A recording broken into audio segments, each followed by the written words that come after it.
세상에는 또라이들이 많구나. 돈을 벌지 않으면 제가 세상에 뭔가 버림받을 것 같은 느낌이 들었습니다. 뭔가 고졸이라는 틀에 제가 저를 가두고 모든 사람들이 되게 미웠었어요.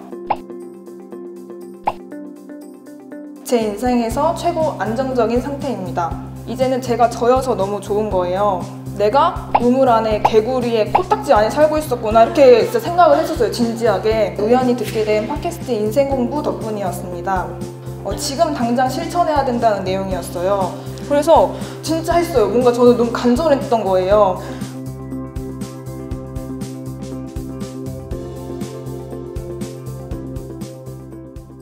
안녕하세요. 저는 나를 반성합니다 라는 주제로 발표를 하게 된 이은지입니다. 막상 나오니까 너무 긴장되고 손에 땀 나가지고 마이크 떨어뜨릴 것 같아요. 저는 재작년인 20살 때까지 제 인생이 되게 성공적인 줄 알았어요. 왜냐하면 저는 초등학교, 중학교, 고등학생 때 엄청난 성적은 아니었지만 나름대로 열심히 공부를 했었고 부모님 말씀도 되게 잘 들었어요. 물론 지금은 아니지만 제가 원하고 좋은 고등학교에 입학을 해서 성적도 잘 유지를 하고 상업고등학교여서 고등학교 3학년 때 대학교 진학이 아닌 취업을 하게 됐습니다. 나름 그 당시에 대기업인 회사에 취업을 하게 돼서 주변 친구들이랑 가족들에게 되게 많은 축하를 받기도 하고 저도 잠시 기쁨의 눈물을 흘렸었습니다. 입사 후에 어떻게 될지도 모르고 그런 시절이 있었습니다. 입사하고 1년이 어영부영 흘러서 20살이 되었고 나이는 20이지만 몸과 마음은 거의 할머니처럼 다녔었어요. 회사를 출퇴근했었는데 물론 제가 그 나이를 체감해 본 적은 없지만 저는 알 수 있었습니다. 지금 현재 제가 과거의 저보다 더 건강하고 몸도 마음도 스스로 돌아볼 수 있는 그런 반성할 수 있는 여유까지 생겼으니까요. 저는 19살 때부터 22살인 현재까지 1년 단위로 세상 부정이 가득 찬 저를 반성하고자 합니다. 19살에 저는 기대에 가득 찬 학생이었습니다. 취업만 한다면 모든 게 다 해결될 줄 알았고 이제 힘들었던 공부는 더 이상 하지 않아도 되고 학교 다녔던 것처럼 꾸준히 하고 시키는 것만 하면 이렇게 차근차근 진급하고 엄청난 커리어우먼이 될 것처럼 그런 꿈을 가지고 있었습니다. 하지만 제가 고등학교 졸업하기 전에 깨달았습니다. 세상에는 또라이들이 많구나. 남 탓을 먼저 한 거죠. 저는 제가 또라이일 수도 있는데 그리고 20살 때 저는 부정적인 직장인입니다. 세상의 모든 것이 부정이었습니다. 저는 또 세상을 탓하고 세상의 중심은 저인데 자꾸 세상을 탓하게 됩니다. 저와 같은 일을 하면서 최대한 일을 적게 하려고 하고 월급은 저보다 더 많이 받아가는 선배들이 너무 미웠습니다. 저의 말은 어리고 경험이 없다면서 무작정 귀 닫고 안 들어주는 선배님과 그리고 모든 회의 시간이 그리고 모든 사람들이 되게 미웠었어요. 점심을 안 먹으면 다이어트해? 이러고 운동하면 그런다고 나아질 것 같아? 이러거나 책 읽으면 맨날 같은 책 읽는 것 같은데? 라고 이렇게 장난치는 또 돌려서 욕하는 것 같은 그런 말들이 진짜 그 당시에는 미친 듯이 너무 믿고 싫었습니다. 그리고 제가 가장 힘들 때 가장 행복하던 가족이 가장 미웠습니다. 저는 당장이라도 때려치고 싶은데 우리 딸은 벌써 일해서 매달 용돈을 맨날 준다고 자랑하는 엄마가 진짜 미웠습니다. 그 당시 너무 부정적이어서 좋은 일도 되게 많았는데 그런 안 좋은 기억들만 제가 가지고 있어요. 마지막으로 성장 가능성이 없는 업무를 하는 제 자신이 너무 미웠습니다. 그렇게 힘들면 그만두면 되지 않느냐라고 하실 수 있겠지만 성인인데 돈을 벌지 않으면 제가 세상에 뭔가 버림받을 것 같은 느낌이 들었습니다. 뭔가 고졸이라는 틀에 제가 저를 가두고 나는 할 줄 아는 게 없어 라고 생각했던 것 같습니다. 그리고 받게 될 가족의 시선, 사람들의 시선이 너무 그 당시에는 두려웠습니다. 21살에 저는 여행의 맛을 알아버린 여전히 방황하는 직장인이었습니다. 10만 원씩 따로 이제 비상금으로 적금하는 통장이 있었는데 그게 저도 모르게 만기가 됐더라고요. 그래서 회사 건물 1층에 이제 외환은행이 있는데 그거를 다시 도로 적금을 다시 넣으러 갔는데 갑자기 뭔가 아차해서 다시 제자리로 돌아왔어요. 그 다음에 바로 캐나다행 비행기를 끊었어요. 뭐 이유는 딱히 없었는데 뭔가 뭐 도깨비 때문에 그랬나 캐나다가 너무 가고 싶었던 거예요. 그래서 물론 저는 뭔가 시간 맞추고 이런 게 싫어서 저 혼자 가는 왕복 비행기를 끊었어요. 그 해 5월 달에 연휴를 껴서 한 2주일 안 되게 한 10일 정도 제가 캐나다를 갔다 오는 가는 비행기를 끊습니다. 그래서 역시나 뭐 처음 해외여행을 가는데 일본이 아니고 왜 캐나다를 가냐고, 그리고 영어도 잘 못하면서 미국까지 경유하냐, 뭐 더 돈은 많니? 이런 식의 쿠사리를 진짜 많이 먹었어요, 그 당시에. 여전히 부정적이었지만 저는 동시에 방황의 연속이었습니다. 부정적이기 전에 어떻게 해야 제대로 제가 성장할 수 있을까? 퇴사를 하려면 어떻게 해야 잘할 수 있을까? 그리고 회사 내에서 성장할 방법은 뭐가 있을까? 밖에서 말고 회사 내에서 성장할 수 있는 방법은 없을까 하면서 고민을 많이 했었어요. 그렇게 고민을 막 하는데 여행의 디데이가 되었고 전날에 한 새벽 2시까지 야근을 하고 다음날에 캐나다로 가게 됩니다. 그때 여행을 떠올리면 표현할 단어는 없지만 세상은 진짜 진짜 넓구나. 내가 우물 안에 개구리의 코딱지 안에 살고 있었구나. 이렇게 진짜 생각을 했었어요, 진지하게. 진짜 라스베가스에 갔는데 전 재산을 걸고 도박을 하시는 아저씨들이 진짜 많은 거예요. 그래서 저는 고작 회사 하나 때문에 퇴사를 해야 되나 말아야 되나 이러고 있는데 막 1억씩 걸고 전 재산 다 걸면서 막 땀을 흘리면서 도박을 하시더라고요. 근데 그런 모습이 저는 되게 멋있어 보였고 여전히 저는 방황하고 있었습니다.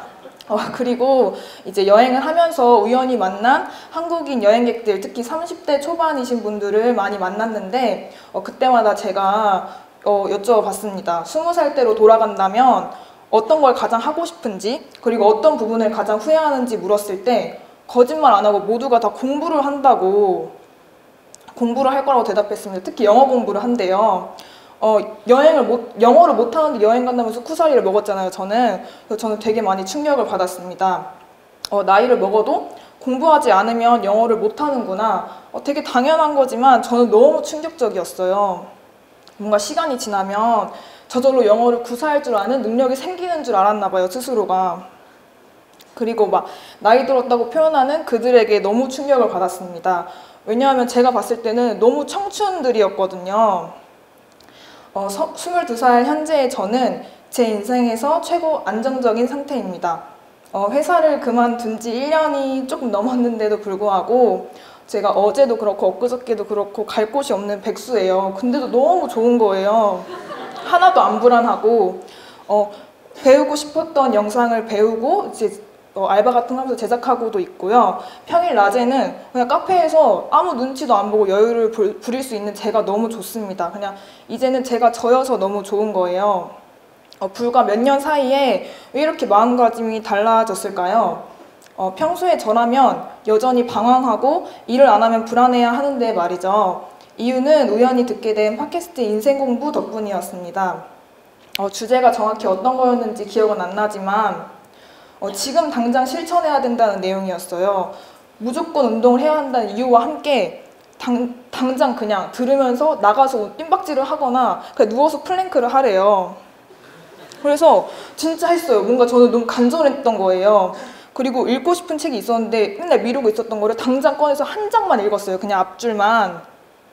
이게 되게 평범한, 이렇게 해라 하는 게 평범한 얘기일 수도 있지만 그 목소리가 막 그 당시 저한테는 막 가슴을 울리는 그런 소리였습니다. 그래서 달라진 저의 3가지 기록을 말씀드리고자 합니다. 첫 번째는 졸구정신입니다. 작년에 여행을 다녀온 후부터 좀 달라져야겠다는 그런 생각을 가졌어요. 그래서 출근하기 전에 새벽 수영을 하고 점심시간에는 주 3회 영어 외부 강사가 이제 해커스에서 오시는 영어 강사분이 오셔서 진행하는 수업을 자발적으로 꼬박꼬박 들었고요. 남은 요일에는 회사 지하 헬스장이 좀 있는데 비좁게 1시간 정도 땀 뻘뻘 흘리면서 운동하고 들어가서 점심을 간단히 챙겨 먹었습니다.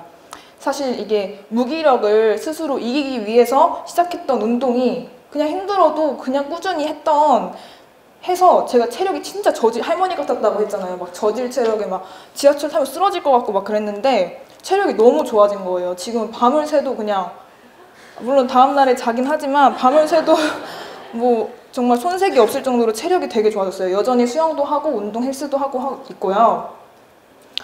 그래서 저는 체력만 얻은 것뿐만 아니라 지금 돌아보니까 제가 어제 반성하는 시간을 또 가져보니까 정신적인 건강까지 얻을 수 있었던 거예요. 제가 운동하기 전에는 팀 사람들이랑 같이 밥 먹고 수다 떠는데 시간을 많이 썼었어요. 점심시간에. 물론 험담이 절반 이상이었지만 그때 저를 다시 한번 반성합니다. 운동을 하고 나니 시간은 무척 효율적인 시간이고, 그러니까 점심시간은 되게 효율적인 시간이었구나 하면서 헛되게 보냈던 저의 과거의 점심시간을 반성했습니다. 두 번째는 준비성입니다. 입사를 하고 정확히 딱 1년이 지나자마자 퇴사해야겠다 이렇게 생각을 했어요. 근데 뭐 성장 가능성이 없다는 이유로, 그리고 그냥 다짜고짜 가슴 뛰는 일을 하고 싶다는 이유로 그만두기에는 너무 스스로가 무책임한 것 같아서 일을 그만두지 않고 찾고 이제 찾으면서 병행하면서 일을 그만두기로 결심을 합니다.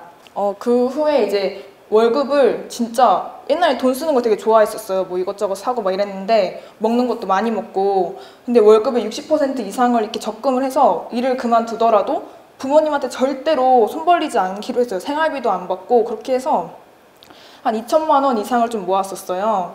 근데 저희 엄마가 이거 얼마나 모았는지 아무한테도 말하면 안 된다고, 돈 같은 거 말하면 안 된다고 했는데 저는 말하겠습니다. 그래서 현재 생활비라던가 뭐 배우고 싶었던 거, 뭐 음악이라던가 영상이라던 거에 이제 돈을 쓰는데 큰 보탬이 된 과거였습니다. 세 번째는 메타인지 높이기입니다. 완벽한 공부법을 읽은 후에 길게는 못했지만 며칠간 24시간의 저를 기록하고 돌아보니까 제가 그렇게 준비 시간이 오래 걸렸는지, 핸드폰을 그렇게 붙들고 있었는지, 친구를 한번 만나면 얼마나 오래 있었는지를 진짜 뼈 아프게 깨달았었어요. 그리고 올해 1월 1일부터 매일 아침 전날을 돌아보는 일기를 쓰고 있습니다. 미루지 않고 매일 쓰면서 매주 헛되게 보낸 날이 있었는지 돌아보는 셀프 반성 타임을 가지기도 했습니다. 제 이야기는 저의 시선이 아닌 타인의 시선대로 살았던 과거의 저를 반성합니다. 제 인생인데 주체가 제가 아닌 타인이었던 저를 반성합니다. 자신을 돌아보지 않고 남 탓부터 했던 부정의 저를 반성합니다. 마지막으로 지난 저를 스스로 돌아보며 반성할 시간을 가질 수 있게 해주셔서 진심으로 감사합니다. 저는 지금도 최선의 저를 만들기 위해서 노력 중입니다. 여러분들의 남은 연말도 내년도 앞으로의 날들도 목표하는 바 모두 이루시길 응원합니다. 감사합니다.